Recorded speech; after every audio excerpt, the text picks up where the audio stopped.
Bien, bonjour à toutes et à tous. Bienvenue à cette séance. L'assistance est un peu plus clairsemée que celle juste avant, là, qui portait sur les inégalités dans le système scolaire.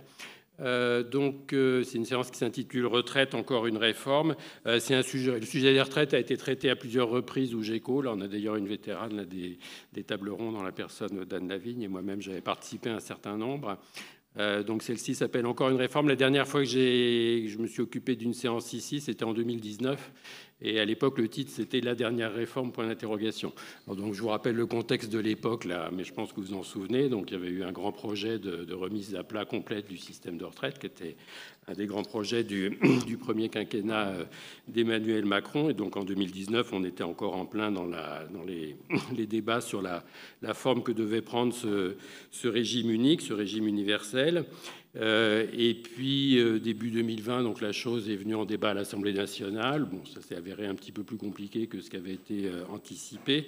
Et puis là-dessus est survenu le Covid, donc qui a mis fin au processus. Et le projet de l'époque n'a pas survécu à cet épisode. Et donc maintenant, on se retrouve dans un nouveau contexte. Alors pourquoi à l'époque la dernière réforme? Parce que le nouveau système, il était censé éviter de nouvelles réformes. C'est-à-dire qu'on devait évoluer vers quelque chose qui, alors, n'aurait pas été complètement en pilotage automatique, parce qu'il y a une certaine réticence à cette façon de gérer les retraites en France, mais au moins quelque chose qui aurait permis une gestion fluide du problème et face aux évolutions démographiques et aux évolutions économiques, sans forcément avoir les grands processus de réforme comme on les a connus successivement en France entre 93, 2003, 2010 et puis le dernier en date en 2014. Donc là, on est un peu revenu à la case départ, plutôt sur un scénario d'une nouvelle réforme de même type que ces réformes précédentes, donc ce qu'on appelle une réforme paramétrique qui consiste à ne pas remettre à plat l'intégralité du système, mais à en modifier certains paramètres. Ceux qui sont le plus en débat actuellement, c'est donc l'âge minimal de départ, ce qu'on appelle en jargon technique l'âge d'ouverture des droits, les 62 ans actuellement, ou bien la durée de cotisation requise pour obtenir la retraite à taux plein, d'où les questions que ça pose. Est-ce qu'il faut faire ça jusqu'à quel point? 62, 63, 64, ou s'agissant de la durée, puisqu'elle a la vocation à être de 43 ans à terme pour la génération 70, je crois de mémoire. Est-ce qu'il faut la monter à 44, 45? Et si on met ça en place, avec quelles mesures d'accompagnement? Est-ce qu'on ne peut pas plutôt jouer sur d'autres paramètres du système, à savoir les taux de cotisation ou bien l'indexation des retraites et le niveau de vie relatif des retraités? Et puis en surplomb de tout ça, il y a la question de savoir quelle est actuellement la situation du système de retraite. Est-ce qu'il est vraiment en déséquilibre ou pas? Et est-ce que ces déséquilibres justifient une réforme? Alors, pour nous éclairer sur tout ça, donc on a 4 intervenants. Donc Anne Lavigne, à qui j'ai déjà fait référence tout à l'heure, donc qui est professeure à l'Université d'Orléans, mais qui sort d'une période qu'elle a passée au secrétaire général du corps, le Conseil d'orientation des retraites, depuis, je ne sais pas, tu étais arrivé en quelle année, 2016, de 2016 jusqu'à cette année. Et donc également un peu de publicité, donc l'auteur d'un volume de la collection Repères qui s'appelle L'économie des retraites.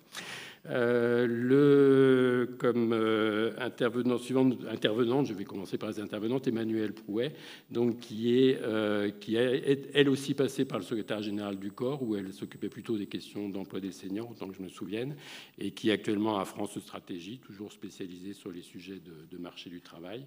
Et en amont du projet de régime unique là, dont j'ai parlé, elle avait rédigé tout un travail sur justement sur l'emploi des seniors, avec beaucoup d'éléments de comparaison internationale qui devraient nous être utiles.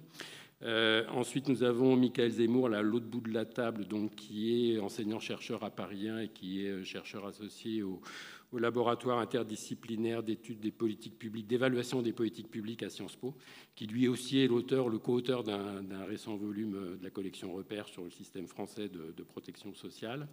Et puis pour finir, François Ecal, donc, qui est un ancien de la Cour des comptes et qui a quitté la Cour des comptes il y a quelques années pour créer une association qui s'appelle Finances publiques et économie, davantage connue mais peut-être davantage des publics universitaires quand même, sous le nom de FIPECO, donc un site que je vous recommande qui contient tout ce que vous avez besoin de savoir sur les finances publiques, avec des mélanges d'éléments factuels et puis des prises de position plus personnelles. Donc voilà, et puis pour me présenter également, donc moi je m'appelle Didier Blanchet, j'ai longtemps appartenu, enfin je suis démographe d'origine, c'est ce qui m'a amené à m'intéresser aux retraites, et puis j'ai travaillé à l'INSEE, j'ai longtemps été membre du corps et je suis actuellement président d'un comité qui est moins célèbre que le Conseil d'orientation des retraites, mais qui a un rôle qui est, depuis la réforme de 2014, qui est coordonné avec celui du corps. Le corps fait les projections annuelles et sur ces bases, mon comité rend un avis au gouvernement sur l'état du système de retraite et les pistes de réforme à envisager en fonction de cet état. Alors, avant de leur passer complètement la parole, après je resterai complètement en retrait, sauf pour passer de l'un à l'autre, j'ai prévu quelques slides là pour vous rappeler l'arrière-plan de quoi on parle, quoi. Donc, le premier slide, c'est l'arrière-plan démographique, le ratio des 65 ans et plus aux 20-64 ans exprimé en pourcents. Je ne vois pas bien d'ici, mais la courbe démarre en 1950 et se termine en 2070, qui est l'horizon actuel des... Elle démarre en 70, voilà. Elle couvre un siècle. Elle démarre en 1970 et elle se termine en 2070. Ce que vous avez jusqu'au milieu de la courbe, quand j'ai commencé à travailler sur la retraite, j'avais travaillé avec quelqu'un qui avait des références cyclistes, donc il disait que c'était le faux plat. Il y avait même un petit épisode de descente à un moment. Donc la progression de ce ratio n'était pas très marquée. Puis c'est à partir du milieu des années 2000 que la hausse... devait commencer à s'accélérer. Bon, il y a deux effets. Il y a l'allongement de la durée de vie et puis à partir du milieu des années 2000, l'arrivée à l'âge de la retraite des générations de baby-boomers. Et puis, ce que vous avez, c'est les dernières projections INSEE. Alors, vous voyez, jusqu'à 2040, on est à peu près sûr de ce qui va se passer. Il faudra vraiment une catastrophe pour que l'évolution du ratio ne soit pas celle qu'on a. Donc, on est à peu près au milieu de la grosse pente là qu'on a entre le milieu des années 2000 et 2040. Et puis après, ça se creuse beaucoup selon les hypothèses que vous faites. Mais il n'y a aucun des scénarios. Il n'y a aucun des scénarios qui conduisent à envisager que les choses reviennent sur un ratio plus comparable à ce qu'on avait dans les années 70, 80, 90. Sur le stade suivant, donc ce que ça aurait dû faire si on n'avait rien fait, à l'époque, quand le livre blanc sur les retraites là, de Michel Rocard, ça date de 91. Donc à l'époque, les dépenses de retraite dans le PIB, c'était à peu près 11%. Et si on n'avait rien fait, un doublement du ratio actif retraité sur actif, ça fait un doublement de la part des retraites dans le PIB. Donc ce que vous avez sur la courbe de gauche, c'est-à-dire quelque chose qui serait monté autour de 19%. Et ce que vous avez sur les deux autres graphiques, au milieu, c'est la façon dont la courbe a été rabattue par une mesure qui avait été prise dès la fin des années 80, qui est d'indexer l'ensemble des barèmes de retraite sur les prix plutôt que sur les salaires. Et donc, quand ça évolue en fonction des prix plutôt que des salaires, ça fait décrocher les pensions par rapport à ces salaires et donc par rapport à la masse sur laquelle sont assises les cotisations. Et puis le restant est ce qui est dû aux autres aspects des réformes, notamment ce qui a été fait sur l'âge de la retraite. Et vous voyez que ça conduit, en gros, ça reproduit les projections du corps de 2021, ça conduisait à une stabilisation des retraites en part de PIB à environ 14%, et éventuellement une décroissance dans les scénarios de croissance économique rapide, ce que vous avez en violet vers le bas. Mais évidemment, il faut croire à ces scénarios de croissance assez rapide. Le pic que vous avez, c'est le pic induit par la crise du Covid. Là, c'est juste un effet de dénominateur. Vous avez moins de PIB, donc les retraites, elles continuent à peu près comme elles auraient fait sans la crise. Et donc, c'est uniquement l'effet de baisse du PIB qui produit ce pic. Alors, grâce à quoi est-ce qu'on est arrivé à ça? Parce que c'est quand même assez impressionnant par rapport à ce qu'on aurait eu sans réforme. Dans un premier temps, on a quand même laissé la part des retraites dans le PIB progresser, puisqu'on est passé de 11 à peu près 14%. Et puis, le reste, la stabilisation et éventuellement la décrue à terme, c'est dû d'une part à une hausse anticipée qu'on prévoit de l'âge de liquidation. À la fois, il y a l'effet du passage de 60 à 62 ans de l'âge minimum en 2010, et puis le fait que la durée requise pour le taux plein est de plus en plus élevée. Et donc, d'après le corps, ça devrait nous conduire vers 2040 à un âge moyen de départ de 64 ans, spontanément, sans qu'on fasse rien d'autre. Et puis, d'autre part, ce que je vous ai dit, les effets de l'indexation prix plutôt que salaire, ça devrait faire redécroître le ratio de la retraite moyenne par rapport au salaire moyen. mais d'une façon, ce que vous avez sur la courbe de droite, ce ratio, il a beaucoup cru. Les années 70, les retraités avaient un niveau de vie moyen sensible très, très inférieur à celui des actifs. Il l'a à peu près rejoint, et donc il devrait y avoir un retour en arrière, mais d'une ampleur dépendant à nouveau de la croissance économique, parce que l'indexation sur les prix plutôt que sur les salaires, ça a beaucoup d'effets quand la croissance est rapide, et ça n'en a pas beaucoup quand la croissance est lente. Alors, quand on voit ça, on se dit, donc finalement, il n'y a pas de problème, les dépenses de retraite sont stabilisées en part de PIB, pourquoi réformer à nouveau? Ce qui se passe, c'est qu'il y a quand même des déficits. Alors, la question des déficits, c'est assez compliqué, c'est un peu pollué le débat au cours de l'année écoulée, enfin même avant. Là, désormais, le corps ne propose plus que 2 conventions. Le problème, c'est si une stabilisation des dépenses de retraite en part de PIB, ça ne veut pas forcément dire des déficits qui disparaissent si spontanément les ressources, elles aussi, se mettent à décrocher. Et c'est ce qui se passe sur la courbe de droite, donc c'est des déficits exprimés en part de PIB. Vous voyez que vous avez des déficits qui sont majoritairement négatifs, sauf dans l'hypothèse de croissance économique rapide, la courbe du haut en bleu. Et ça tient au fait qu'au fonctionnement actuel du système. Actuellement, vous avez plusieurs paquets et vous avez surtout le régime général de base des salariés qui est financé par cotisation et un petit peu d'impôts et de taxes affectées, de transferts de l'État. Et puis de l'autre côté, vous avez les retraites de la fonction publique qui sont financées essentiellement par une contribution d'équilibre de l'État employeur, mais vous n'avez pas de porosité entre ces 2 parties du système de retraite. Et puis vous avez encore un autre étage qui sont les régimes complémentaires du secteur privé qui eux aussi ont leur logique de financement propre, et donc l'argent, si éventuellement ils se mettent à faire de l'excédent, il n'y a pas de raison que ça profite au régime de base dans l'état actuel du financement. Et donc ce qui se passe, c'est que la stabilisation des retraites en part de PIB, elle passe en bonne partie par une réduction prévisionnelle assez importante des retraites dans le secteur public, ne serait-ce que par un effet de normalisation démographique. Actuellement, on a un ratio démographique très déséquilibré et puis il devrait cesser de l'être. Et si on reste sur les structures de financement actuelles, il n'y a pas de raison que l'argent ainsi économisé aille abonder les déficits du régime général. Et donc, c'est ce qui explique que le déficit global du système se creuse, et même se creuse assez fortement. Alors, ce que vous avez en rouge, c'est une nouvelle hypothèse de croissance introduite par le corps cette année à 0,7% de croissance annuelle, qui n'est pas forcément irréaliste. Donc, si vous êtes dans ce scénario-là, vous avez des déficits qui se creusent. Alors, on comprend le point de vue de l'État dans cette affaire, hein. Il peut faire des économies sur les retraites des fonctionnaires parce qu'actuellement, il doit payer beaucoup parce que la structure démographique est très particulière. Et puis, on lui demande de financer plein d'autres choses. Donc, il se dit, si je peux dégager de la marge de manœuvre à ce niveau-là, ça va peut-être plutôt me servir à financer la dépendance, la transition écologique et tout ça. En tout cas, et puis éventuellement un peu de désendettement, là, si on pense que le désendettement est une bonne chose. Ce que vous avez à gauche, c'est ce que vous avez dans une autre hypothèse de corps. On fait l'hypothèse que l'État serait prêt, tout cet argent qui est libéré sur les retraites de la fonction publique peut être reversé pour abonder les autres régimes qui seraient déficitaires. Et donc dans ce cas-là, vous pouvez même revenir à de l'excédent assez rapidement, même sous des hypothèses économiques pas très favorables. Mais dans l'hypothèse à 0,7% qui est toujours représentée en rouge, vous avez toujours des déficits qui restent durablement négatifs jusqu'à la fin de la projection.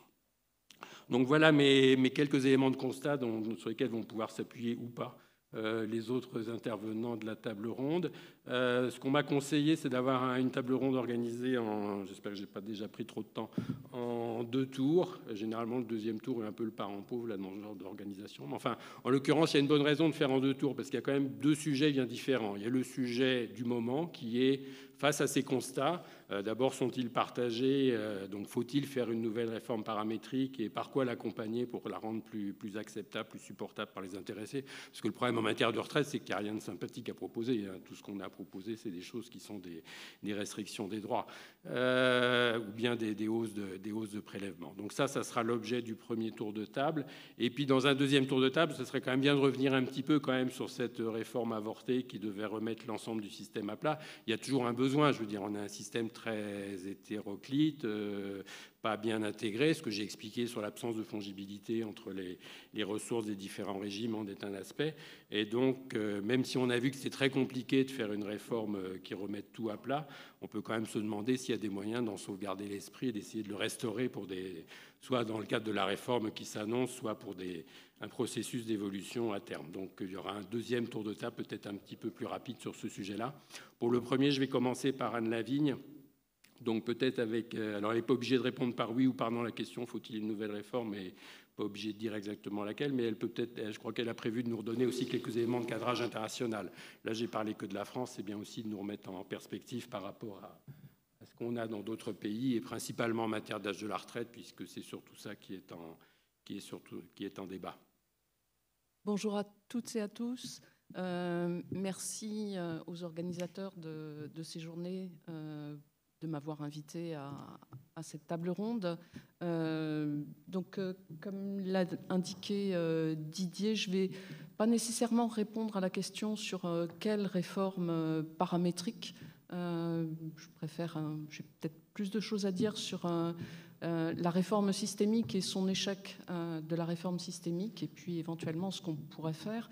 Néanmoins, je souhaiterais vous donner un petit éclairage sur comment se situe la France par rapport aux autres pays en termes de l'âge de départ à la retraite. Donc, sur cette diapositive, vous voyez l'âge inconditionnel d'ouverture des droits dans les régimes obligatoires de retraite, inconditionnel au sens où si vous avez atteint tel âge, vous pouvez partir, vous pouvez liquider vos droits à la retraite sans autre condition que l'atteinte de cet âge. Et donc vous avez en losange bleu la situation au 1er janvier 2023, c'est-à-dire aujourd'hui, et puis ce qui est programmé dans un certain nombre de pays à terme, avec les années auxquelles c'est programmé, et puis éventuellement les étapes intermédiaires lorsqu'on les connaît. Et donc ce qui ressort de ce graphique quand même, c'est que la France est un des pays dans lesquels l'âge d'ouverture des droits à la retraite dans les régimes obligatoires est le plus bas, à 62 ans. Il y a des pays dans lesquels cet âge est plus faible, le Canada notamment, et puis vous avez quand même tout un tas de pays dans lesquels l'âge d'ouverture des droits inconditionnel est plutôt au-delà de 65 ans. Et vous le voyez aussi sur ce graphique, un certain nombre de pays, donc tous ceux qui sont à peu près sur la droite du graphique, la Suède, le Japon, l'Allemagne, le Royaume-Uni, les Pays-Bas, l'Italie, ont d'ores et déjà programmé une hausse de l'âge d'ouverture des droits dans les régimes de retraite obligatoires. Alors, en fait, cet âge inconditionnel d'ouverture des droits, il ne dit pas énormément de choses. Il ne dit pas tout à fait les choses qu'on voudrait entendre sur l'âge effectif de départ à la retraite. D'abord parce qu'il y a des âges qu'on peut dire conditionnels. Et en France, en fait, quand on dit l'âge d'ouverture des droits, il est de 62 ans, c'est vrai qu'on peut liquider ses droits à la retraite à 62 ans. Mais si on n'a pas réuni un certain nombre d'années de cotisation, on ne part pas au taux plein. On part avec une décote par rapport au taux qu'on pourrait atteindre si on totalisait la totalité des trimestres de cotisation. Donc, on peut conditionner l'âge de départ à la retraite à une durée d'assurance, une durée de carrière. On peut aussi conditionner l'âge de départ à la retraite par d'autres dispositifs qui tiennent compte de la pénibilité. Et c'est un peu l'esprit qu'il y a en ce moment sur le compte personnel de prévention, donc qui a succédé au compte de prévention de la pénibilité, et donc qui permet d'anticiper le départ à la retraite de quelques trimestres quand on a été exposé à un nombre réduit de facteurs de pénibilité. Et en fait, quand on fait des comparaisons internationales, on aime, et l'OCDE le fait souvent, on aime bien parler d'âge normal de départ à la retraite, avec implicitement, c'est l'âge auquel les gens partent parce qu'ils ont atteint le taux plein. On parle aussi d'âge effectif de liquidation, c'est-à-dire qu'on regarde en moyenne à quel âge les gens ont commencé à liquider leurs droits à la retraite. Mais en comparaison internationale, là aussi, c'est compliqué parce qu'il y a beaucoup de pays dans lesquels on peut partiellement liquider ses droits à la retraite. Je pense notamment à la Suède, où on peut liquider 25%, 50%, 75% à des âges différents, à partir d'un âge minimum d'ouverture des droits. Du coup, on utilise souvent la statistique d'âge effectif moyen de sortir du marché du travail. Et là, effectivement, on constate que non seulement la France a des âges légaux, un âge légal d'ouverture des droits qui est relativement faible en comparaison internationale, mais aussi un âge effectif moyen de sortie du marché du travail qui est relativement faible. Tout ça pondéré par la diapositive que vous a montré tout à l'heure Didier, où effectivement, ce qu'on montre en France aujourd'hui, c'est que l'âge de liquidation des droits à la retraite, il est plutôt supérieur à l'âge légale d'ouverture des droits et qu'il a tendanciellement tendance à augmenter, tout simplement parce que nous avons eu une réforme en 2014, qu'on appelle la réforme Touraine, qui a augmenté la durée de cotisation nécessaire pour partir au taux plein au fil des générations, donc de la génération 55 jusqu'à une montée en charge jusqu'à la génération née en 1973. Et cette réforme Touraine donc n'est pas encore complètement montée en charge, mais si on laisse juste faire la mécanique de cette réforme, eh bien on arrivera spontanément, entre guillemets, à un âge effectif de liquidation des droits à la retraite qui sera proche de 64 ans. Du coup, on peut légitimement se poser la question, est-ce qu'il est nécessaire d'augmenter l'âge d'ouverture des droits, de passer de 62 à 64, si de toute façon, on sait qu'en moyenne, les gens vont décaler l'âge de liquidation de leurs droits à la retraite. Voilà, c'était l'éclairage que je souhaitais apporter.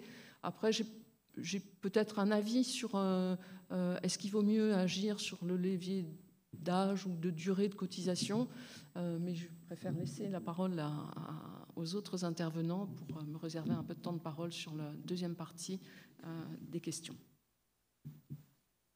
On va passer à François Ecal alors. Bonjour. D'abord, je suis très content de me trouver ici pour la première fois au GIECO. Je vais répondre à la question de Didier.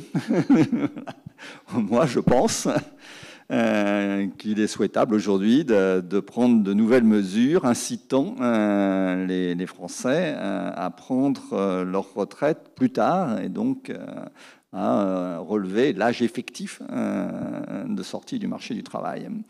Pourquoi pas tellement pour rééquilibrer financièrement les régimes de retraite. Donc j'y reviendrai, mais c'est pas pour moi la raison principale. La raison principale, c'est que je pense, si on relève l'âge de départ à la retraite, mécaniquement, on augmente la population active. Et je pense que si on augmente la population active, on augmente aussi l'emploi dans les mêmes proportions, à moyen et à long terme, et donc la production potentielle. Alors, oui, à court terme, ça a un effet négatif sur le chômage.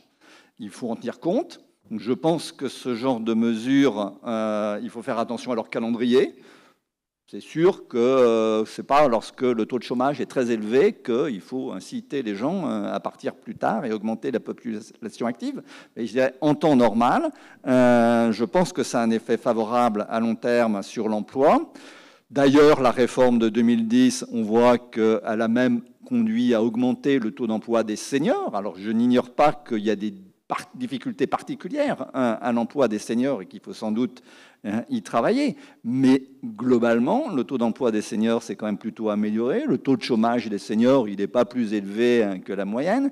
Et donc, je pense, voilà, et dans tous les pays, je dirais, quand on regarde l'évolution de la population active et de l'emploi pays par pays, on voit que les pays les plus dynamiques en termes de population active sont aussi les plus dynamiques en termes d'emploi. Voilà. Donc, je ne suis pas malthusien, je pense que ça a des effets favorables. Et si ça a ces effets favorables sur la production, l'emploi, eh bien, ça veut dire qu'il y a des recettes publiques supplémentaires dans toutes les administrations publiques, et pas seulement dans les caisses des régimes de retraite. Ça fait plus d'impôts pour l'État, les collectivités locales, etc. Alors, il y a quelques régimes sociaux, d'ailleurs, pour lesquels les dépenses vont augmenter. Par exemple, si les gens partent plus tard en retraite, ceux qui aujourd'hui ont des pensions d'invalidité ou d'handicap, les toucheront plus longtemps. Mais globalement, il y a des documents qui sont publiés par le Conseil d'orientation des retraites qui montrent qu'à long terme, si, par exemple, on recule de 2 ans l'âge minimal de départ à la retraite, donc de 62 à 64 ans, on a un effet favorable sur le déficit public qui est presque de 1 point de PIB, de 20 à 25 milliards d'euros. Et sur cet effet de presque 1 point de PIB, il n'y en a que la moitié pour les régimes de retraite. Le reste, c'est pour les autres. Et ça, moi, voyant le problème, je dirais, ayant une vision un peu plus globale du problème des finances publiques, je pense que c'est une bonne chose parce que nous avons un problème de dette publique. parce que nous devons reprendre le contrôle de notre endettement public, parce que nous ne pouvons pas compter sur un soutien illimité de la Banque centrale européenne lorsque, si jamais il arrive une crise, comme d'ailleurs il en est arrivé une au Royaume-Uni il n'y a pas si longtemps.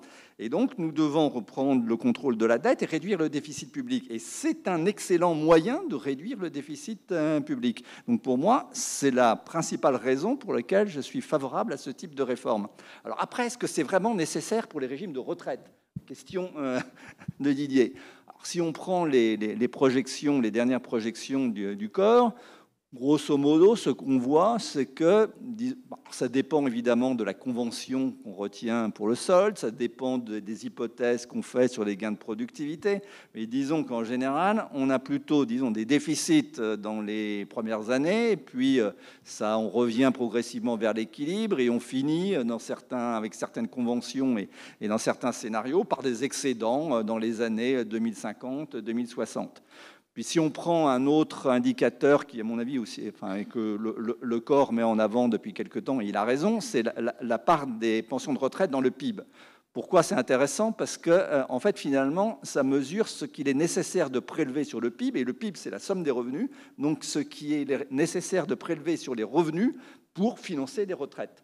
Et quand on regarde cet indicateur, on voit un peu la même chose, c'est-à-dire que ça augmente au début, et puis ensuite ça diminue, et on revient à peu près au niveau qu'on avait, disons, à la fin des années 2010.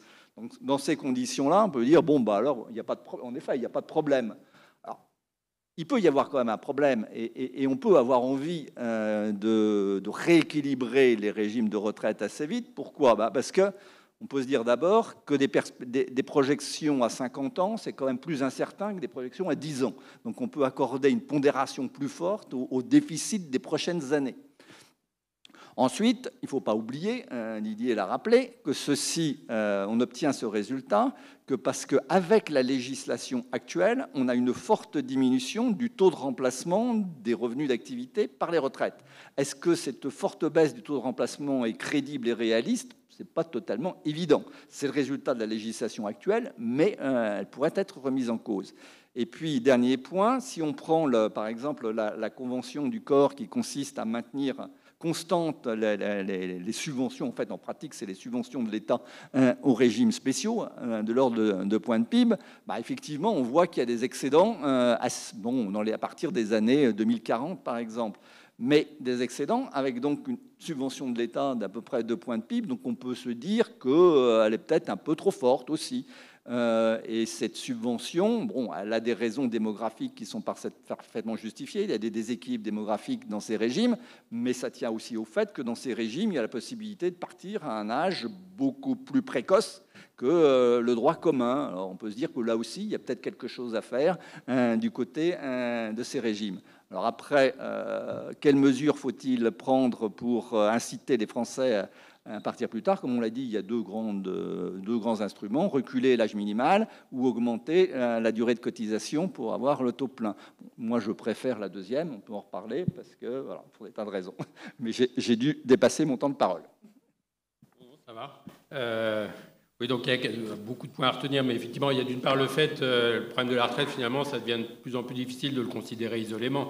On peut toujours faire apparaître le système de retraite comme équilibré en organisant de l'outil qui transfère de l'argent, mais c'est un peu artificiel. Il faut raisonner sur une problématique d'équilibrage global des finances publiques. Je relève le point sur la crédibilité de l'hypothèse de forte baisse du niveau de vie relatif des retraités à long terme. On peut se poser la question de savoir si c'est souhaitable et celle de savoir si c'est faisable en tout cas. Et peut-être que d'ici là, on se dira que non, ça s'est fait quand même un peu trop et donc il faut plutôt essayer de sauvegarder une partie de ce pouvoir d'achat relatif. Alors, ceci étant, donc, sur la remontée de l'âge de la retraite, effectivement, donc, je ne savais pas trop si François était plutôt âge minimum, plutôt duré. Là, je vois qu'il est plutôt duré. On a été un peu dans ce sens-là pour qu'il sait bien lire entre les lignes dans l'avis de mon comité là, cette année, pour des raisons sur lesquelles je pense qu'on va revenir dans la suite.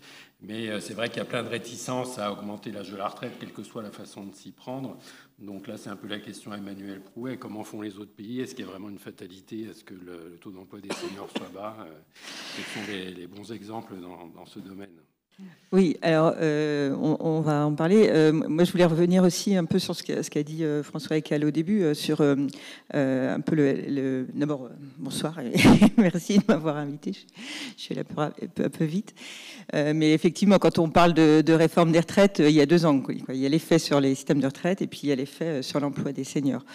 Alors, l'expérience qu'on a récente, hein, c'est effectivement la réforme de 2010 où on a décalé l'âge de départ de 60 à 62 ans et on commence à avoir des évaluations donc, sur l'effet que ça a pu avoir effectivement notamment sur l'emploi des seniors. Je pense que Michael y reviendra aussi après plus en détail. Mais ce sur quoi je voulais insister un peu, c'est qu'effectivement, il y a un effet un peu direct sur l'emploi des seniors, mais qui n'est pas le même pour tout le monde et qui n'est pas forcément aussi direct que ça, parce qu'il y a quand même beaucoup de facteurs qu'il faut prendre en compte quand on parle d'emploi des seniors et d'augmenter l'emploi des seniors. Et ce qu'on a essayé de faire effectivement dans le rapport dont il a été fait mention tout à l'heure, c'était d'essayer d'avoir une vision la plus à 80, enfin, je ne sais pas combien de degrés il faut dire, peut-être pas 360, mais la plus large possible en tout cas. Et voilà, rappeler que le taux d'emploi, ça dépend des règles du système de retraite, mais pas seulement. Et le pas seulement, il est important aussi. Alors, 2-3 éléments de constat. Donc, effectivement, quand on parle d'emploi des seniors, on rappelle toujours que la France est un peu à la traîne par rapport aux autres pays. Le taux d'emploi des seniors, il a quand même beaucoup augmenté depuis le début des années 2000 pour différentes raisons, on pourra y revenir. Aujourd'hui, la France est quand même encore en dessous de la moyenne européenne et notamment sur la tranche 60-64 ans où l'écart est beaucoup plus fort. Et ça, c'est effectivement, c'est lié effectivement aux règles du système de retraite, en grande partie. Mais ce qui est important aussi donc d'avoir en tête, c'est que on passe pas directement de l'emploi à la retraite et qu'il y a un certain nombre de situations intermédiaires aussi. C'est que si on regarde donc entre 50 et 69 ans, ça c'est la présentation que fait le corps de ces sujets-là. On a une proportion des personnes en emploi qui baisse continuellement pour ces âges-là et que cette diminution n'est que partiellement compensée par la hausse de la part des personnes à la retraite parce qu'il y a d'autres situations donc d'inactivité, de chômage et autres. Donc à 62 ans, on a quand même près de un peu moins de 17% des personnes qui sont ni en emploi ni en retraite. Alors, on le disait aussi, le chômage des seniors, il n'est pas plus important que les autres, mais le chômage longue durée des seniors, par contre, il est beaucoup plus fort que pour les autres catégories d'âge, parce qu'une fois qu'on tombe au chômage, si je puis dire, à partir d'un certain âge, en gros, on n'en ressort plus ou beaucoup plus difficilement. Donc, il y a quand même un problème spécifique de retour à l'emploi pour les chômeurs seniors. Donc, les facteurs qu'il faut prendre en compte, ils sont de différents ordres et ils sont liés à la fois côté employeur à des réticences à maintenir les seniors en emploi ou voire encore plus à les réembaucher, qui sont liés à des craintes plus ou moins objectives liées à des moindres productivités des seniors. Bon, ça, moi, je ne suis pas économiste, mais ça fait l'objet de beaucoup de débats et de beaucoup de travaux, mais bon, c'est très discuté. C'est lié aussi à des questions de coût du travail, à des salaires qui sont plus élevés pour les personnes qui ont plus d'expérience. Mais c'est aussi beaucoup lié à des représentations, et donc c'est des facteurs qui sont un peu compliqués sur lesquels on peut agir. Mais ce qu'on voit effectivement en comparaison internationale, c'est que les questions de représentation, de discrimination, elles sont quand même particulièrement importantes en France par rapport à d'autres pays. Et puis il y a des facteurs qui sont plutôt du côté de l'offre de travail, du côté des salariés, et qui sont liés notamment par exemple à la santé. On en parlait aussi à la pénibilité. Une santé dégradée, c'est un facteur qui va limiter les possibilités de maintien dans l'emploi, qui peut être aussi un motif de cessation anticipée d'activité. Et c'est un motif qui ne joue pas forcément de façon très forte ou majoritaire, mais là aussi, il faut se méfier des moyennes parce que ça va jouer très différemment selon les CSP et les métiers. Alors, ça ne joue pas forcément plus en France qu'ailleurs. Mais c'est couplé en France avec quelque chose qui là, est quand même assez important en France, qui sont des questions de qualité du travail, qualité de l'emploi, et aussi de perception de cette qualité et de satisfaction dans l'emploi. Et ça, c'est un facteur qui ressort quand même fortement dans les enquêtes, notamment l'enquête motivation de départ à la retraite qui est faite notamment par l'adresse, enfin, différents ministères et différents organismes, où on interroge les personnes, les nouveaux retraités, en leur demandant pourquoi ils sont partis à cet âge-là, pourquoi ils sont partis le plus tôt possible, pourquoi ils sont partis plus tard qu'ils pouvaient, etc. Et on voit que pour ceux qui sont partis un peu au-delà de l'âge légal, un peu plus tard qu'ils ne pouvaient, qu'il y a deux motifs très importants qui vont jouer. Il y a d'une part les motifs financiers, le souhait de vouloir augmenter sa pension de retraite. Donc là, on retombe sur les règles du système de retraite. Mais il y a aussi, quasiment à part égale, des motifs liés à l'intérêt que trouve la personne dans le travail, dans l'emploi, et le fait d'avoir des conditions de travail satisfaisantes. Bon, et puis après, il y a d'autres freins, mais je n'y reviendrai pas, qui sont plus liés à la situation personnelle, pardon. Qui peuvent être liés par exemple à la situation familiale, le fait que le conjoint soit parti déjà à la retraite ou pas, bon, ça peut jouer d'ailleurs dans les deux sens.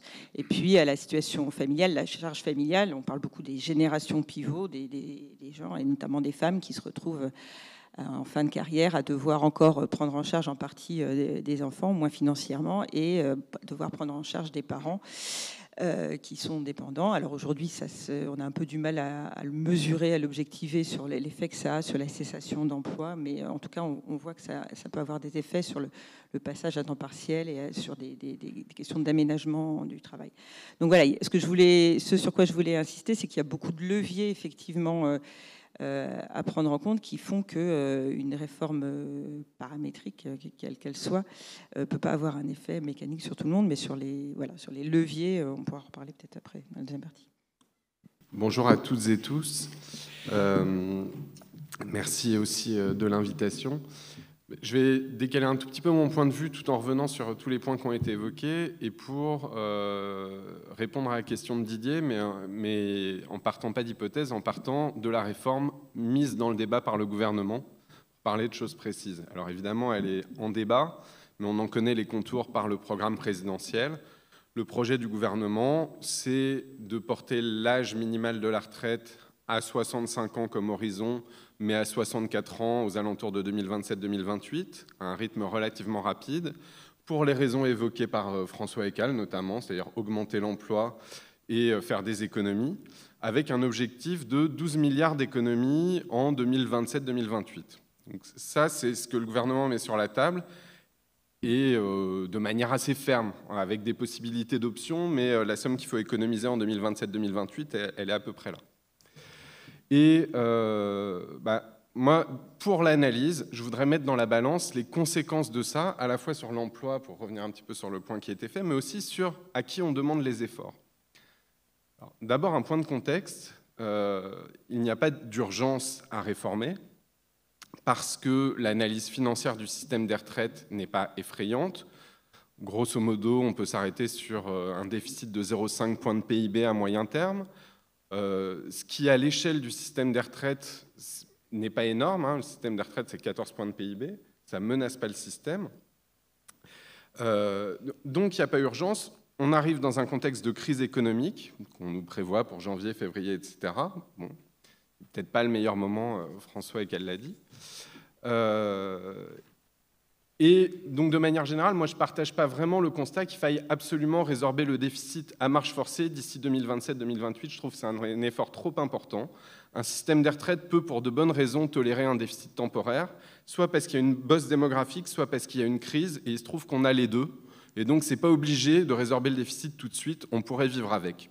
Mais admettons qu'on cherche 12 milliards d'euros pour 2027-2028. La solution proposée de décaler l'âge légal de la retraite à un rythme très rapide pose pour moi des problèmes d'équité intergénérationnelle et intragénérationnelle. Alors d'abord, intergénérationnel, on est quand même dans un contexte où la retraite a commencé à se dégrader du fait des réformes précédentes. C'est comme ça qu'on a maîtrisé les dépenses. Mais la retraite se raccourcit un peu en durée, projetée, c'est-à-dire que, en gros, les gains d'espérance de vie qui ont été réalisés dans les dernières années ont été plus faibles que l'effort supplémentaire en durée ou en âge qui est demandé. Ce qui fait que tout nouvel décalage de l'âge, ça ne se fera pas au prorata des gains d'espérance de vie, ce sera supérieur aux gains d'espérance de vie. Et donc ça d'une part. D'autre part, le niveau de salaire qu'on conserve en passant à la retraite est en dégradation, et le niveau de vie des retraités a déjà commencé à se dégrader. Donc on est déjà dans ce contexte-là. Et la réforme qui est proposée, finalement, elle propose de concentrer d'ici 2027-2028 tous les efforts, les 12 milliards, sur un petit nombre de personnes, en gros les 55+, c'est-à-dire les personnes qui sont aux portes de la retraite. Si vous voulez chercher 12 milliards à court terme, vous avez 3 leviers. Les retraités, ils sont 17 millions. Les actives et les actifs, ils sont 28 millions. Et les personnes aux portes de la retraite, d'ici 2027-2028, c'est 3,5 millions de personnes. Et là, la formule qui est mise en avant, c'est uniquement de demander l'effort aux personnes aux portes de la retraite. Et du coup, sur un petit nombre de personnes, cet effort est très conséquent. Parce que concrètement, ça veut dire retirer 1 à 2 ans de retraite. Donc déjà, du point de vue des leviers, moi, j'affirme qu'il n'y a pas de raison a priori d'exclure aucun des leviers, et notamment d'augmenter les financements du système de retraite. La retraite, c'est une assurance sociale, comme n'importe quelle assurance, quand le risque augmente, là le risque en l'occurrence, c'est qu'on a plus de retraités qui vivent plus longtemps, il n'est pas absurde de se demander si on ne finance pas davantage. Ça ne veut pas dire faire tout reposer sur les financements nécessairement, mais augmenter les financements dans le temps, peut-être à un horizon long, peut-être à un rythme lent, il ne faut pas l'exclure a priori. Ça, c'est mon premier point. Mon deuxième point, c'est que je pense qu'on n'est pas prêt. Quoi qu'on pense de l'utilité de décaler l'âge de la retraite, les réformes précédentes n'ont pas encore fait tout leur effet. L'âge effectif doit se décaler vers 64 ans. Et moi, mon sentiment, c'est que, suite à ce qui a été dit précédemment par Emmanuel Pouet, sur l'emploi des seniors, quand on décale l'âge légal de la retraite, comme on l'a fait quand on est passé de 60 à 62 ans, les effets ne sont pas équitablement répartis. En particulier, j'ai essayé de désagréger l'effet sur le sous-emploi des seniors par grandes catégories socioprofessionnelles, entre cadres, professions intermédiaires, employés et ouvriers. Et il y a 2 résultats qui sautent aux yeux. Le premier, c'est que les personnes sans emploi ni retraite, de manière longue, c'est très majoritairement les ouvriers et les employés, ouvrières et ouvriers et employés. C'est-à-dire qu'à 59 ans, vous avez une personne sur 3 ouvrières qui est sans emploi ni retraite, alors que donc il y en a une partie qui va partir du fait du dispositif carrière longue, mais même à 61 ans, vous avez 28% des ouvriers qui sont sans emploi ni retraite. Ça veut dire au chômage, en invalidité ou en maladie. Alors que du côté des cadres, effectivement, quand on décale l'âge de la retraite, il n'y a aucun doute, les personnes restent en emploi. Alors elles ne sont pas forcément contentes de rester en emploi plus longtemps. Quand on interroge, il y a plutôt une préférence pour un départ précoce. Et donc, si on décale l'âge de la retraite au rythme où c'est prévu, ce qu'on peut attendre, c'est que pour les personnes qui arrivent en emploi jusqu'à 62 ans, elles vont rester en emploi jusqu'à 63-64. C'est une majorité des gens, c'est 2 personnes sur 3 en gros. Et il y a 1 personne sur 3 qui va rester plus longtemps dans le sas de précarité entre emploi et retraite. Et ces personnes sur 3, c'est très massivement des ouvrières et des ouvriers, ce qui n'est pas une petite catégorie, hein, c'est la catégorie socio-professionnelle la plus importante encore quand on répartit les professions comme ça. Alors, une dernière question, on peut se demander, oui, mais finalement, est-ce que quand on décale la barre, on ne décale pas un peu les comportements? Ce qu'on appelle, ce que les économistes appellent l'effet horizon. Est-ce que finalement, si on dit aux personnes, l'âge de la retraite, c'est plus 62, mais c'est 64, le chômage ne va pas un peu se décaler dans le temps et les comportements vont s'adapter? Et c'est ma deuxième diapo. Alors, c'est encore en débat parmi les économistes, hein, mais après avoir regardé beaucoup de statistiques et discuté avec beaucoup de collègues, mon sentiment, c'est qu'il ne faut pas se fier à cet effet horizon. Il existe, mais il est tout petit. Il y a effectivement des situations, des entreprises, notamment des grandes entreprises, qui optimisent l'assurance chômage et qui viennent voir leurs salariés. Philippe Martinez de la CGT racontait que ça lui était arrivé à lui, en disant « La retraite approche, est-ce que vous ne voudriez pas aller au chômage tout de suite? On vous donne un chèque ». Ça existe.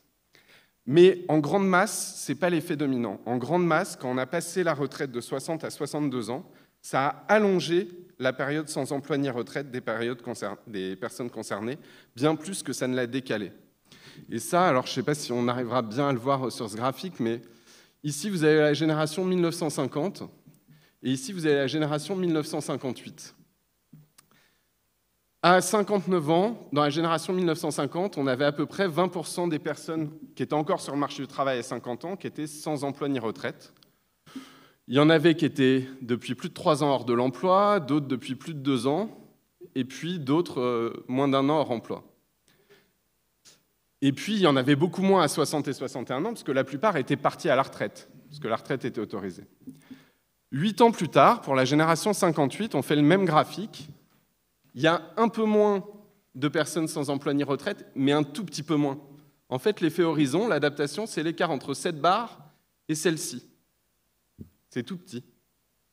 La plupart des gens qui étaient sans emploi ni retraite à 59 ans, ils sont toujours après la réforme. Simplement, les personnes y restent 2 années de plus, à 60 ans et 61 ans.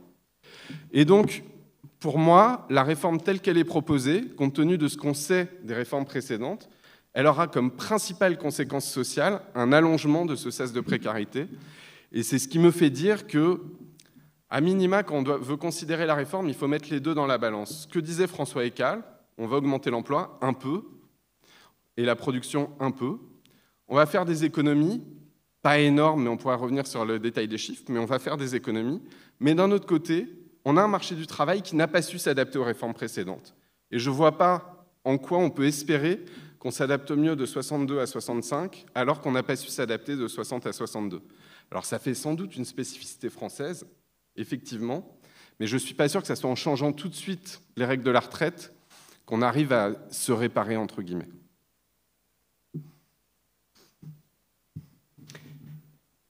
Bien, mais du coup, est-ce que la durée, ça marcherait mieux ou... Alors, je rebondis là-dessus. Ma première réaction, d'abord la durée et l'âge, c'est pas la même chose. En fait, la durée, ça veut dire baisser les pensions. En fait, on dit durée, ça joue sur les comportements. Quand on décale la durée, il y a des personnes qui s'adaptent, celles qui peuvent, mais les personnes qui sont hors de l'emploi, elles peuvent pas. Donc pour elles, ça change rien. Et pour tout le monde, la durée, ça veut dire baisser le montant des pensions. Autant décaler l'âge pour les personnes qui restent en emploi, ça veut dire un peu plus tard, mais avec un peu plus de pension. Autant la durée, ça veut dire baisser le montant. Un tout petit mot, il y avait dans le temps une idée que la durée, c'était mieux que l'âge parce que c'était moins injuste. Pour les personnes qui ont commencé à travailler tôt, au moins la durée, ça leur permet de partir plus tôt. Aujourd'hui, j'ai l'impression que ça soit âge ou durée, les deux types de réformes vont taper fortement des publics qu'on n'a pas envie de faire contribuer. Si c'est l'âge, ça va être les personnes sans emploi ni retraite. Si c'est la durée, c'est les personnes aux carrières incomplètes, et notamment les petites pensions, et notamment les femmes. Donc il n'y a pas un levier dont on pourrait se dire celui-là est juste intrinsèquement parce qu'il ne va pas toucher des publics fragiles. Les deux demandent des efforts très conséquents. On est ravis de mon comité, on avait repris une étude de la DARES là, qui a comparé les réformes 2010 et 2014, donc une qui était âge minimum et l'autre qui était durée. Effectivement, il y a cet effet quand même que la durée, ça a quand même cet avantage. Enfin, non, le gros inconvénient de l'âge minimum, c'est qu'il y a des gens plutôt des gens qualifiés qui partent déjà tard à 64 ans, donc si on leur dit c'est 63 plutôt que 62, ça leur changera rien du tout. Par contre, les gens qui partaient dès 62, ça leur change quelque chose. Et s'ils étaient au chômage, ils sont obligés d'y rester. Mais il y a le fait que la durée aussi, finalement, c'est pas si bien que ça non plus, parce que ça va toucher des gens à carrière courte, sauf à imaginer bien sûr des façons de bonifier des années non travaillées, tout ça qui permettent qu'ils soient moins exposés. Sur l'effet horizon, quand il est arrivé dans le débat sur les retraites, moi, ma position, c'est l'effet horizon, je crois qu'il marche très fortement dans un sens et moins dans l'autre. C'est-à-dire quand on baisse l'âge de la retraite, quand on a baissé l'âge au début des années 80, quand on a baissé l'âge de la retraite à 60 ans, il y avait un gros problème de pré-retraite entre 60 et 64 ans. Et à l'époque, je me demande même si c'est pas Pierre Mauroy qui l'avait dit en toutes lettres, il avait dit, grâce à notre réforme, les pré-retraites, c'est fini. Et puis, en fait, ce qui s'est passé, c'est qu'on a vu se reconstituer exactement le même problème entre 58 et 59 ans. Et donc là, l'effet horizon a bien marché, en sens que si vous rapprochez l'horizon, tous les comportements se modifient en amont de ça. Et ça, on a quand même réussi à en sortir, parce que ça a été quand même assez spectaculaire, la remontée du taux d'emploi entre 55 et 59 ans. Là, on est à peu près revenu au niveau des 70, donc ça prouve bien qu'il n'y a pas non plus de fatalité. Mais l'effet horizon, par contre, effectivement, dans l'autre sens, si vous remontez de l'âge de la retraite, le temps que les comportements s'adaptent pour prendre en compte cette nouvelle donne sur l'âge normal de sortie du travail, là, il faut plus de... Quand j'avais travaillé sur des projections des comportements comportement d'âge de départ. On avait fait des hypothèses sur la durée de montée en régime de cet effet horizon. On avait supposé que ça prenait un temps assez long, mais à vrai dire, on n'avait strictement aucun élément empirique pour dire combien de temps ça pouvait prendre. Donc c'est vrai que tous ces instruments-là sont à manipuler avec précaution, mais même si ça retire rien au fait que voilà. Alors il y a ce que tu as rappelé qui est aussi c'est un autre indicateur que doit suivre mon comité. Là, c'est un indicateur depuis la réforme 2014, puisqu'on nous a fait une liste d'indicateurs à surveiller. Il y a la durée de la retraite. Et effectivement, dans les premières projections, celles qu'on utilisait au milieu des années 2010, la durée de la retraite continue à progresser malgré la hausse de l'âge. Et puis, il se trouve qu'entre-temps, l'INSEE a révisé ses hypothèses d'évolution de l'espérance de vie, ce que le corps a du coup intégré. Donc, l'espérance de vie continue à progresser, malgré l'accident du Covid, mais quand même moins.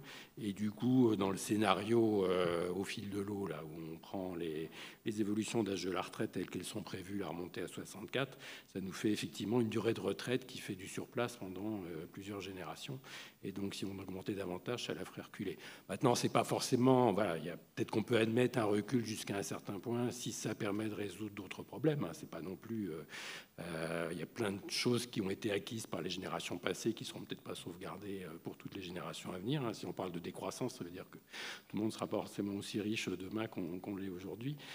Donc, ce n'est pas forcément un critère, mais on est obligé de surveiller ce paramètre. Et donc voilà. Alors finalement, on n'a pas. Vous avez bien respecté les temps, donc ça nous laisse plein de marge pour parler de. Y a-t-il un espoir d'arriver un jour à un système plus beau, plus harmonieux, qui s'autopiloterait tout seul. Enfin voilà quoi. Je redonne la parole à Anne qui va nous rappeler en quoi ça consistait ce projet de régime unique et puis universel. Et puis, éventuellement, qu'est-ce qui a fait que ça n'a pas marché? Enfin, il y a un facteur exogène là, qui est sorti de sa boîte au dernier moment, qui était le Covid. Mais peut-être que d'autres choses auraient fait que la démarche n'aurait pas abouti. Oui, je dirais que le Covid a bon dos dans cette affaire. Oui, donc je vais revenir sur l'échec de la réforme que je vais appeler Macron 1. Un bref retour sur cette réforme et la présenter en quelques mots. Et puis, éventuellement... donner un point de vue un peu personnel sur pourquoi ça n'a pas marché. Donc, c'était une réforme dite systémique qui partait du constat que notre système de retraite est effectivement complexe, assez illisible, et qui comprend aussi des incohérences à l'intérieur même du système. Donc, vous le savez probablement, il y a environ une quarantaine de régimes différents de retraite obligatoire. Et puis, il y a quelque chose qui est assez ambigu, et je pense que dans l'esprit de pas mal de citoyens, ça reste ambigu, cet aspect un peu antinomique entre ce qu'on pourrait appeler un système rétributif et un système contributif. Si je prends les salariés du secteur privé, donc ils ont une retraite dite de base, celle qui les fait partir au taux plein, et puis un régime complémentaire qui est le régime Agirc-Arrco. Dans la retraite de base, la pension, elle est calculée comme une certaine fraction d'un salaire de référence qui est la moyenne des salaires des 25 meilleures années, que multiplie une durée de cotisation. Donc il n'y a pas de lien direct entre ce que vous avez cotisé au système et puis la pension que vous recevez à la retraite. Il y a plutôt un lien entre vos salaires passés, la durée pendant laquelle vous avez cotisé et puis ce fameux taux de liquidation, le taux plein. Donc ça, c'est l'idée selon laquelle, à la retraite, on va avoir une certaine continuité entre le niveau de vie qu'on avait avant la retraite et puis ce qu'on va avoir en termes de combien ma pension va remplacer mon salaire d'activité. Et puis vous avez l'autre partie, la retraite complémentaire Agirc-Arrco, qui, elle, là, est contributive au sens où vous cotisez. En cotisant, vous achetez des points. Et une fois que vous arrivez à la retraite, vous liquidez votre retraite, c'est-à-dire qu'on transforme la totalité des points que vous avez acquis, mettons 17 000 points au cours de votre carrière, il y a une valeur de service du point, et puis c'est ça qui va déterminer votre pension. Et là, on est plutôt dans une logique, la retraite, j'ai droit parce que j'ai cotisé, et donc j'ai un retour sur ma cotisation. Et notre système, il est un peu ambigu dans ce sens-là. Alors peut-être que c'est bien dans le fond, peut-être que c'est bien, mais il faut le savoir. C'est-à-dire que si effectivement on a envie de continuer à avoir une partie rétributive et une partie contributive, notre système est plutôt pas mal fait. au bémol près qu'il y a les systèmes de retraite des fonctionnaires et des régimes spéciaux qui, eux, sont parfaitement rétributifs puisqu'ils fonctionnent purement en annuité. Toujours le constat, donc on a un système qui est compliqué, qui n'est pas très lisible, mais qui, globalement, jusqu'à présent, a été un système, en gros, à partir des années 80, un système globalement généreux qui a fait sortir les retraités de la pauvreté en 1970. Le problème, c'était les retraités étaient pauvres. Et donc, on a réformé progressivement le système et, de fait, aujourd'hui, comme l'a montré Didier, le niveau de vie relatif des retraités par rapport à l'ensemble de la population est à peu près à parité, un tout petit peu plus élevé pour les retraités par rapport à l'ensemble de la population. Le vrai problème de niveau de vie, c'est les jeunes. Les jeunes ont des taux de pauvreté qui sont bien plus importants. Et dans ce système, donc si je continue le constat, on a donc plutôt un système qui est compliqué, qui est en ce moment plutôt généreux pour les retraités passées, des générations, mettons, nées à partir de 1920, mais malgré tout, qui a des choses qui ne fonctionnent pas bien. Il y a notamment des dispositifs qui sont anti-redistributifs, c'est-à-dire, quand on dit anti-redistributif en économie, c'est qu'on prend aux pauvres pour donner aux riches. Et là, c'est des choses qui, à force de ne pas réformer le système de retraite, eh bien, on s'en accommode. Alors je vais en prendre un qui est un peu compliqué à comprendre parce qu'on se dit mais non, c'est bien de calculer la pension de retraite à partir de la moyenne des 25 meilleures années. On se dit c'est bien de prendre les 25 meilleures années plutôt que la totalité de la carrière parce que si vous prenez les 25 meilleures, c'est probablement plus généreux que si vous prenez l'ensemble de la carrière. Sauf que ça c'est vrai quand vous avez des carrières qui sont plutôt ascendantes. Et donc qu'est-ce que le système de base? Il favorise les gens qui ont des carrières qui sont très ascendantes, qui sont des carrières qui sont plutôt continues, et qui sont ces gens-là, c'est plutôt les gens qui sont plutôt plus qualifiés, c'est plutôt les hommes que les femmes, et du coup, on a des aspects anti-redistributifs, et donc si on prenait à périmètre constant, à dépenses totales de retraite identiques, si on prenait plutôt l'ensemble de la carrière que les 25 meilleures années, on avantagerait plutôt les plus pauvres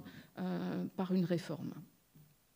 Donc la réforme Macron, c'était quoi? Macron 1, c'était faire un système universel qui affichait un système contributif avec l'espèce de petite phrase « 1 euro cotisé donne les mêmes droits à tous ceux qui cotisent, quel que soit le statut qu'ils ont et quel que soit le moment où ils le cotisent. » Et donc tout ça s'appuyait sur un schéma qu'on appelait un schéma en compte notionnel. Qu'est-ce que c'est qu'un schéma en compte notionnel? Je vais essayer d'aller vite, mais en n'étant pas trop caricatural.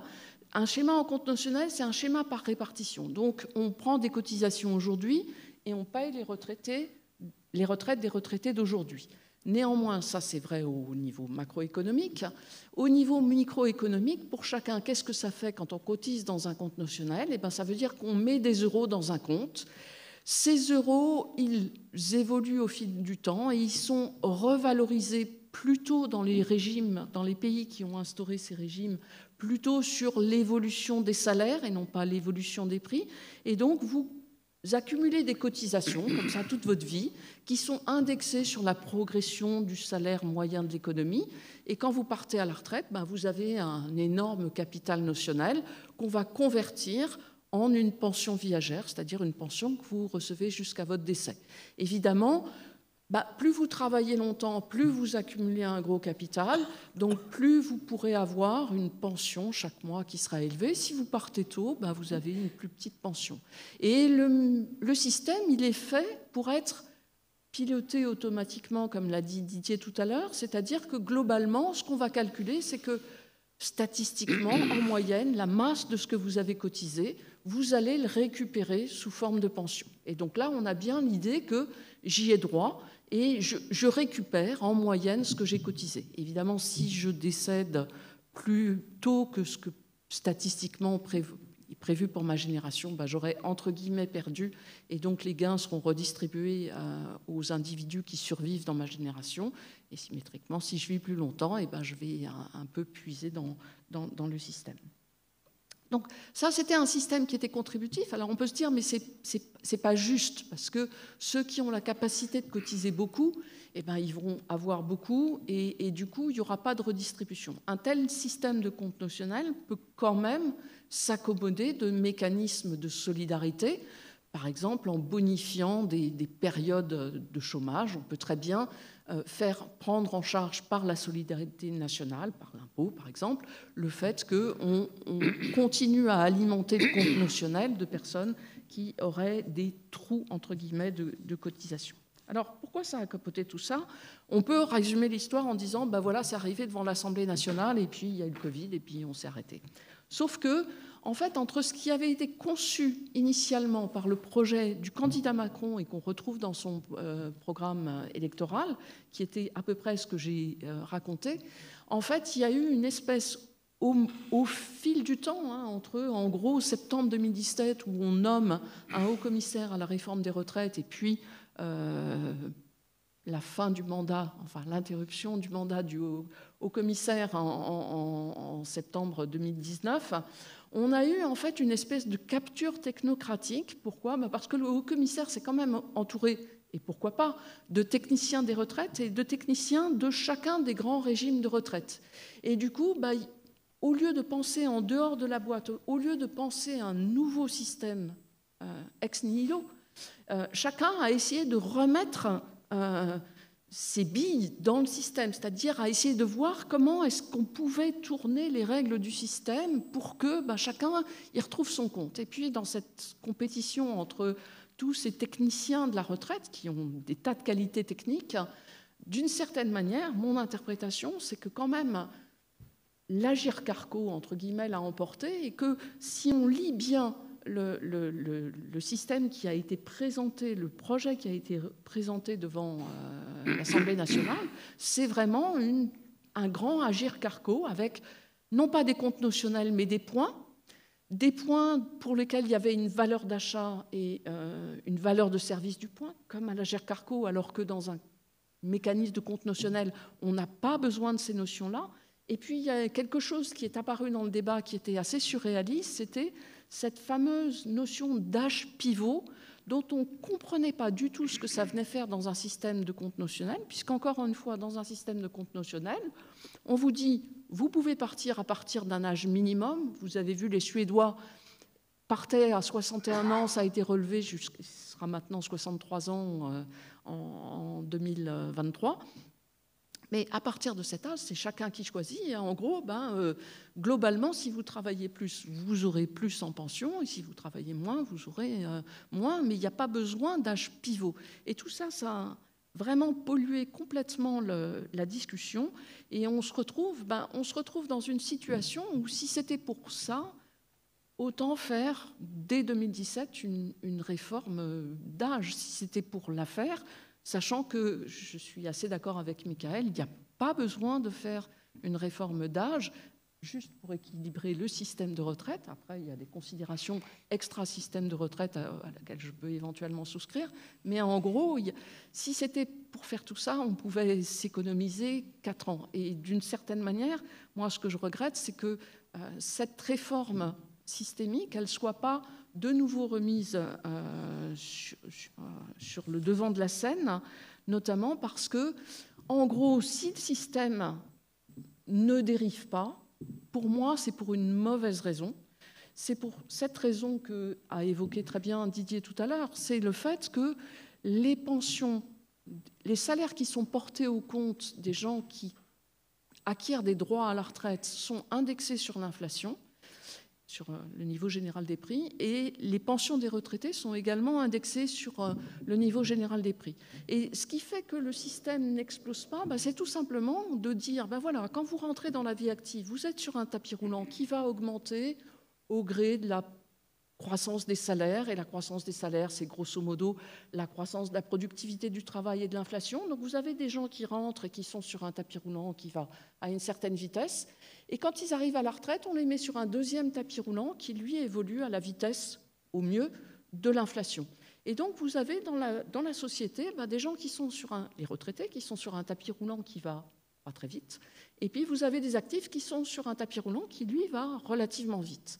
Après, moi, je pense que quand on fait société, si on est sur un tapis roulant qui s'appelle France, eh bien, il faut qu'on soit tous sur le même tapis roulant, quel que soit l'âge qu'on a. Et ça parle aussi des plus jeunes, mais aussi des retraités. Et du coup, il y a quand même ce que j'appellerais l'éléphant dans la pièce, quoi, qui est dans notre système de retraite. Il y a quelque chose qui ne va pas bien.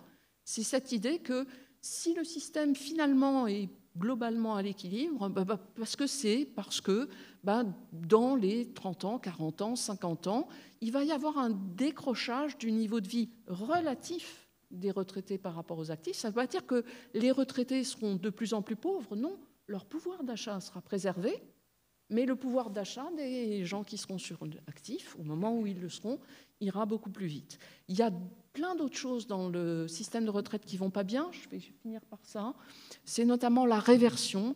Et là, pour le coup, pendant la réforme dite de Levoy ou Macron 1, ce débat était assez mûr et on avait des pistes de réforme de la réversion qui, encore une fois, si le système global des retraites est compliqué, la réversion, c'est encore plus ubuesque que le système standard. La réversion, c'est la pension qu'on reçoit au décès de son conjoint. Donc on reçoit une partie, quand on a été marié, on reçoit une partie de la pension que recevait le conjoint décédé.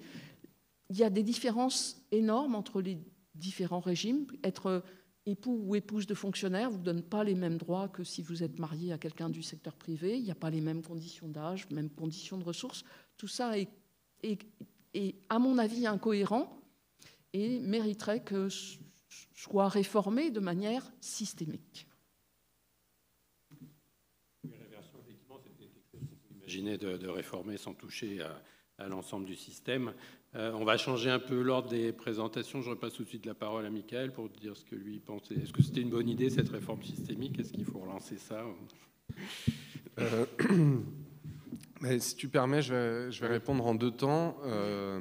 Je partage l'avis que le système fait globalement bien son travail et qu'il a plein de problèmes à régler. Et donc, il y a les petites réformes qu'on pourrait faire, et puis il y a des réformes plus systémiques. Alors, et en préambule, moi, ce que je trouve dommage, j'aime bien la manière dont on pose le débat ici, y compris c'est une occasion ratée du débat sur le système Macron, c'est que voulons-nous faire de notre système de retraite? C'est vraiment une question qu'on peut se poser. Le système de retraite ne joue pas le même rôle en France que dans d'autres pays, notamment parce qu'il est entièrement socialisé, alors que dans d'autres pays, il y a une place à la capitalisation. Et donc, à quel âge on pense qu'il est normal de partir? Avec combien? Et donc, on pourrait se poser ces questions-là et partir de ce constat-là. Donc, qu'est-ce qui ne fonctionne pas dans le système aujourd'hui? 2 points. La complexité et notamment la situation des polypensionnés. J'ai un bout de carrière dans le monde agricole, j'ai un bout de carrière dans le privé, un bout de carrière dans la fonction publique. Selon l'ordre de la carrière, il peut y avoir d'énormes variations dans mes droits à retraite. Alors, une des solutions qui était proposée, c'est de dire on va unifier tout le système. L'histoire a montré que c'était un peu coûteux et compliqué. Donc, soit on y arrive. Moi, j'aurais plutôt tendance à dire si on n'y arrive pas, on peut faire plus simple. On peut créer un mode de calcul de plusieurs pensions avec un système au plus favorable, des compensations entre caisses et résorber les écarts qui vont avoir lieu si vous avez commencé dans le public ou si vous avez commencé dans le privé. Et en termes d'amélioration pour la qualité au moment de la liquidation, ça serait énorme pour beaucoup de gens et ça me paraît relativement simple techniquement, quoique je ne suis pas technicien des administrations, mais je pense que c'est faisable. Premier point. Deuxième point qui ne fonctionne pas, et ça d'ailleurs le gouvernement l'a bien en tête, c'est la question des petites pensions.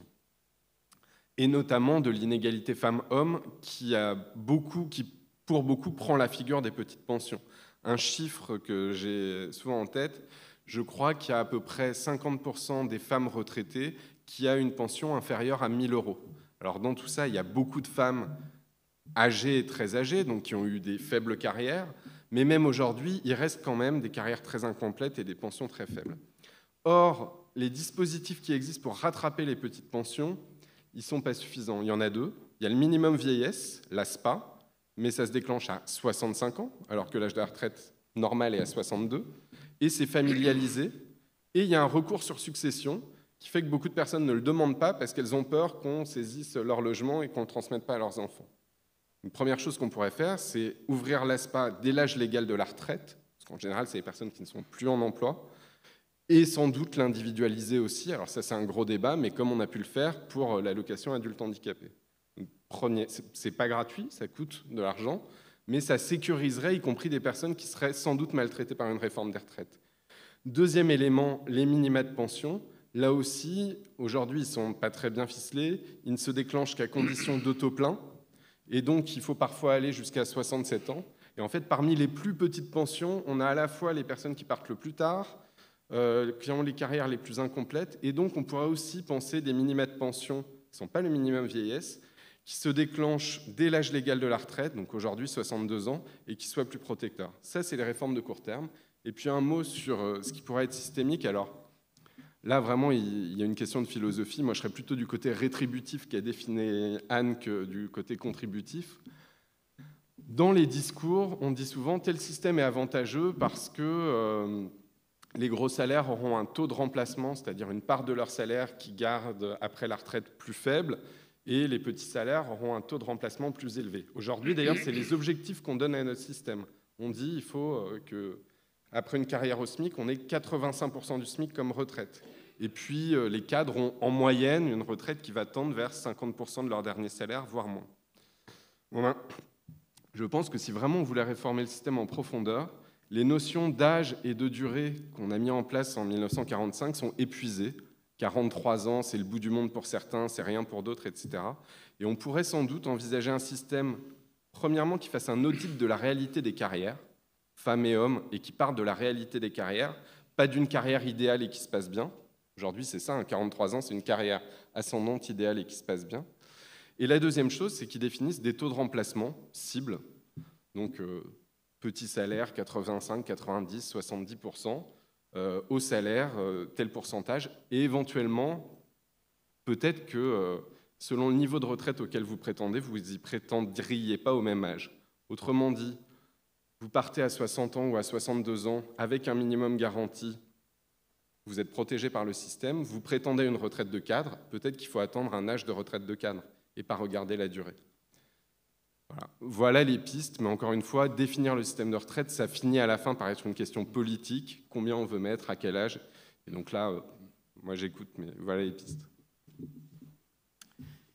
Bien, on va donc 5 minutes chacun, ou peut-être ou moins éventuellement pour Emmanuel et puis François en dernier. Puis j'ai 3-4 questions qui sont apparues là, donc il devrait rester 10 minutes pour les aborder.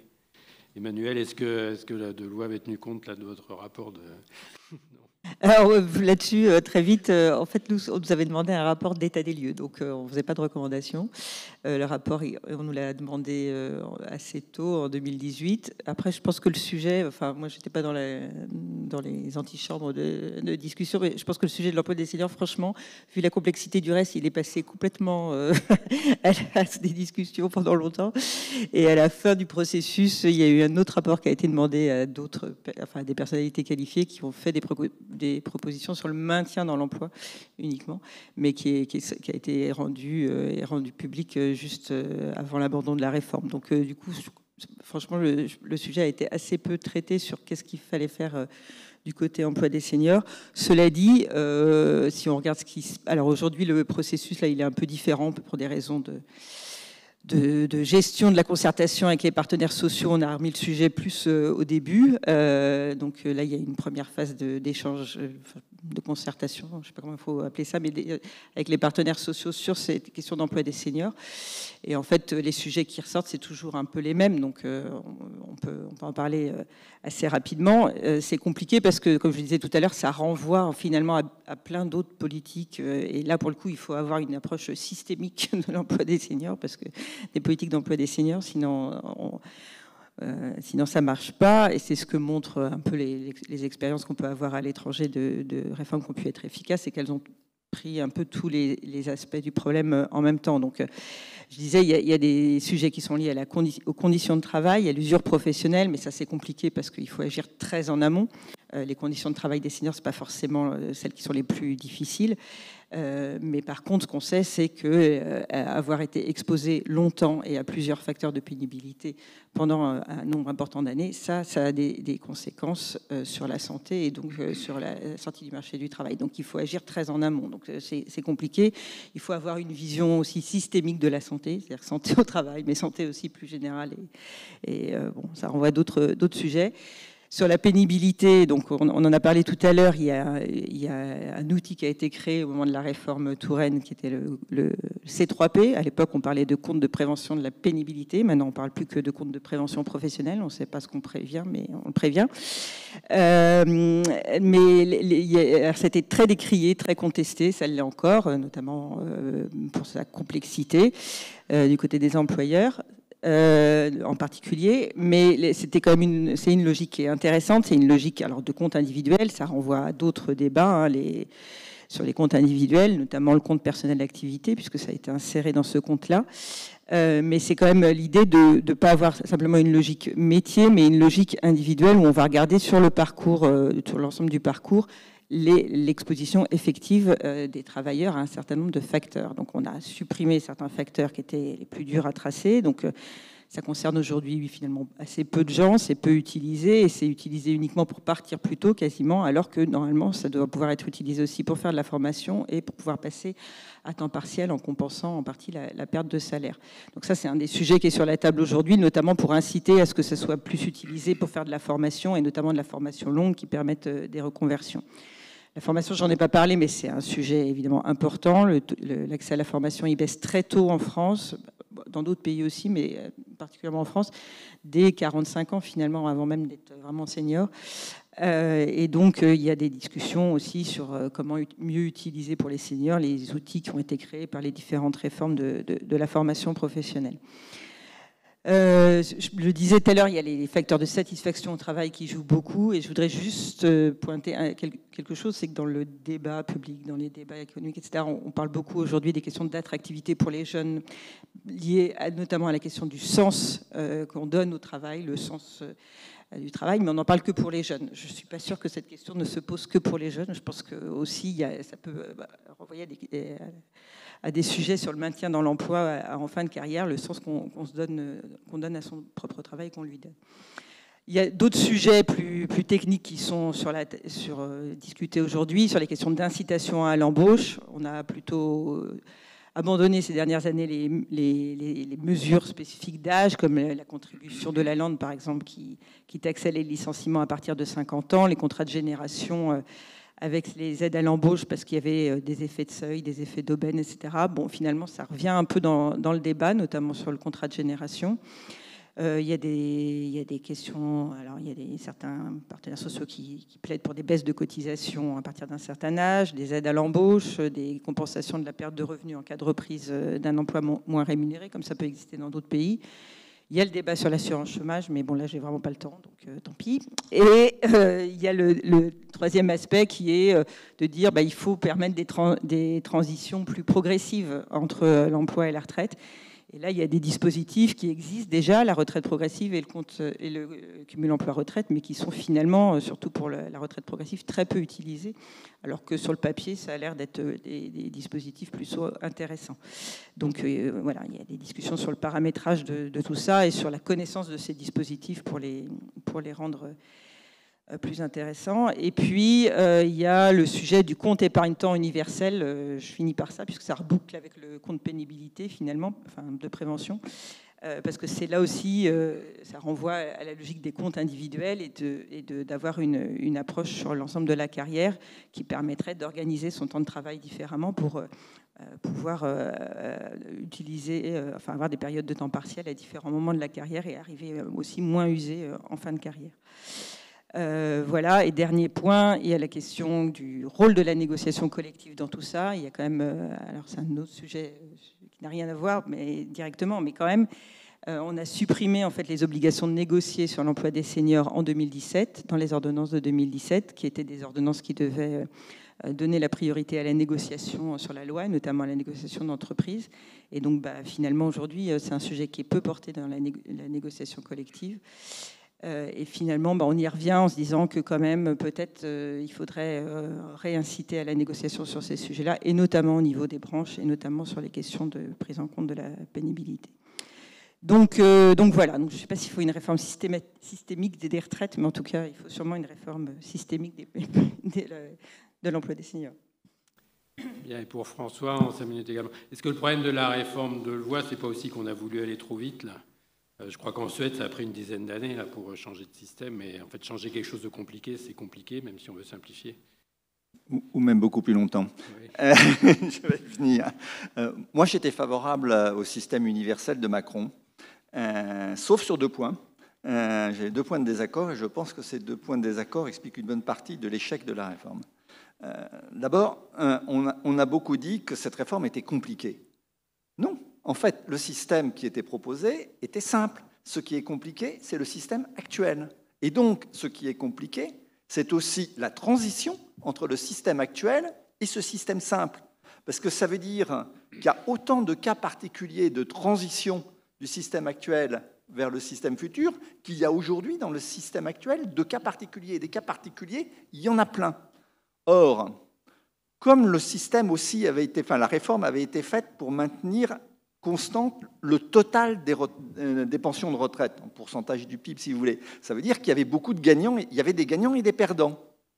Et comme ce problème, et donc on s'est retrouvé dans la situation où il était très difficile d'expliquer aux gens s'ils allaient être gagnants ou s'ils allaient être perdants, parce qu'en fait, on partait de centaines de cas particuliers. Alors, on allait vers un système simple, mais en fait, pour savoir si on allait être gagnant ou perdant, il fallait savoir si on se retrouvait dans une dizaine ou des centaines de cas particuliers de transition entre le système actuel et le système futur. Le résultat était très simple, c'est que personne n'y comprenait rien, d'une part, et que si vous n'y comprenez rien, et que si vous ne savez pas, en fait, si vous allez être gagnant et perdant, vous avez plutôt tendance à penser que vous allez être perdant.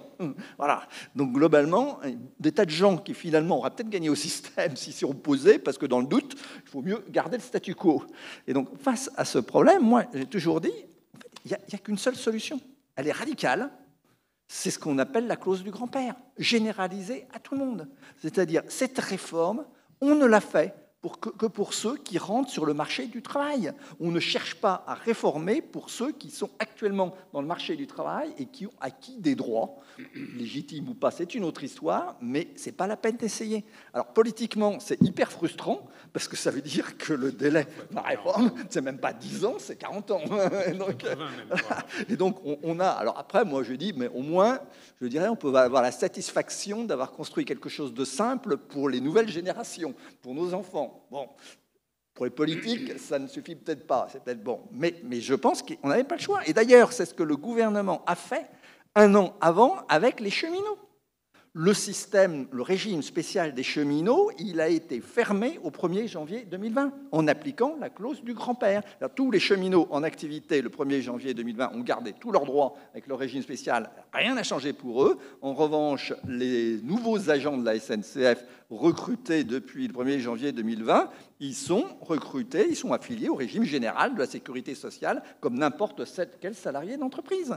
Et donc on l'a fait pour les cheminots, on ne voit pas pourquoi on ne l'aurait pas fait pour tous les autres. Donc ça, c'était mon premier point de désaccord. Donc on aurait dû appliquer, dès le début, dire qu'on allait appliquer cette clause du grand-père à tout le monde. Deuxième point de désaccord, j'ai jamais compris, si j'ai compris, mais enfin en tout cas, on n'aurait jamais dû inventer cette histoire d'âge pivot. Comme on l'a dit tout à l'heure, en fait, ce qui était proposé, c'était un régime par points du type Agirc-Arrco. Personne n'est mécontent du régime Agirc-Arrco. Personne ne conteste aujourd'hui que ça soit un régime par points.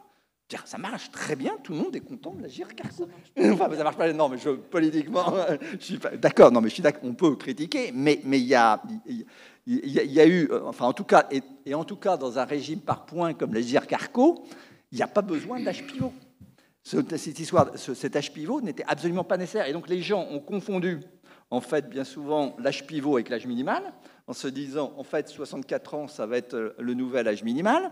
Donc, je pense que ceci était totalement inutile. En fait, on aurait pu se contenter, au lieu de dire entre 62 et 64 ans, vous allez être pénalisé, vous allez avoir une décote, etc., techniquement, ça revenait au même. Il suffit de dire, l'âge minimal de départ, c'est toujours 62 ans. On a dit que ça restait 62 ans, ça reste 62 ans. Après, par rapport à la valeur de service de vos points au moment où vous partez, si vous partez à 63, vous avez une majoration de X%. Si vous partez à 64 ans, vous avez un bonus un peu plus élevé, etc. Donc, il faut mieux dire aux gens qu'ils ont un bonus plutôt qu'un malus. C'est purement psychologique. Enfin, voilà, donc cette histoire d'âge pivot, je pense, était totalement inutile et explique une bonne partie de l'opposition à cette réforme, alors que, même si, en effet, il y a des défauts au système Agirc-Arrco, il n'y aurait probablement pas eu la même opposition si on n'avait pas introduit cette notion.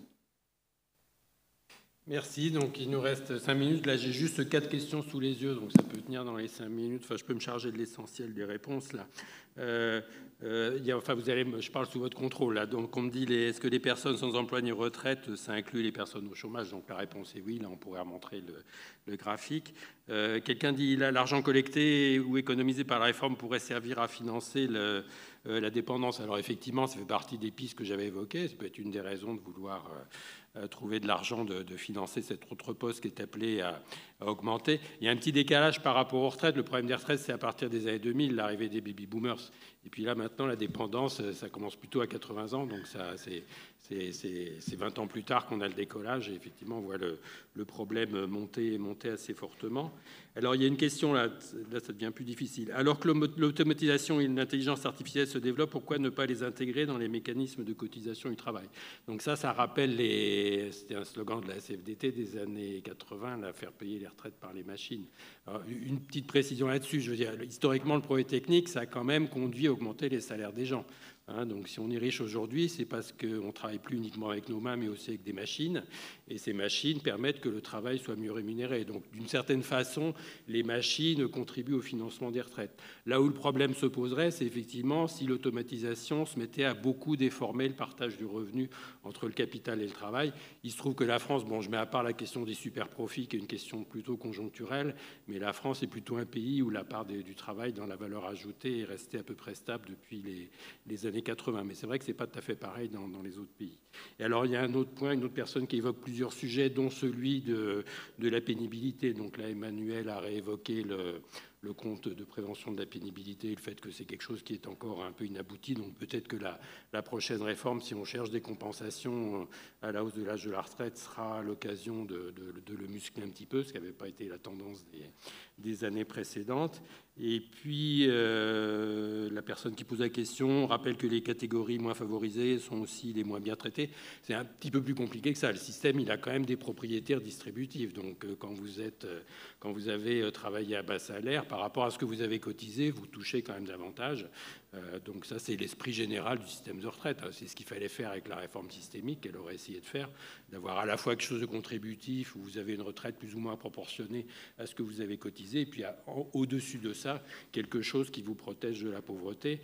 Et puis la même personne rappelle évidemment que les retraités contribuent à l'économie d'autre façon par du bénévolat. Bien sûr, il n'est pas question de nier cet élément, mais en même temps, les retraités qui font du bénévolat, ils veulent aussi du pouvoir d'achat, et donc c'est plutôt de ça qu'on discute. Est-ce qu'on peut maintenir ce pouvoir d'achat sans toucher ni à l'âge de la retraite ni aux cotisations? À mon avis, il faut toucher au moins à l'un des deux. Voilà, donc on est juste dans les temps. Est-ce que quelqu'un veut donner un dernier mot, là? Michael, vas-y. Bon, un point de nuance, mais peut-être vous voudrez répondre. Sur est-ce que la réforme des retraites peut financer d'autres choses? En théorie, elle peut, mais si on regarde bien ce qu'explique le gouvernement à l'horizon 2028, c'est pas ça qui est prévu. Il a baissé les recettes publiques d'un côté, et pour équilibrer cette baisse des recettes publiques, les impôts de production, pour aller vite, on peut être pour ou contre, il met en face la baisse des dépenses publiques et donc la réforme des retraites. Et j'ai pas vu en face d'augmentation des dépenses financées par la réforme des retraites. Donc c'est quand même un petit peu différent, c'est une stratégie de politique économique, moins de prélèvements, moins de dépenses, dont les retraites. Oui, on pourrait le faire, c'est pas forcément ce qu'il est prévu de faire. Tout à fait. Bon, merci d'être resté avec nous et merci aux intervenants.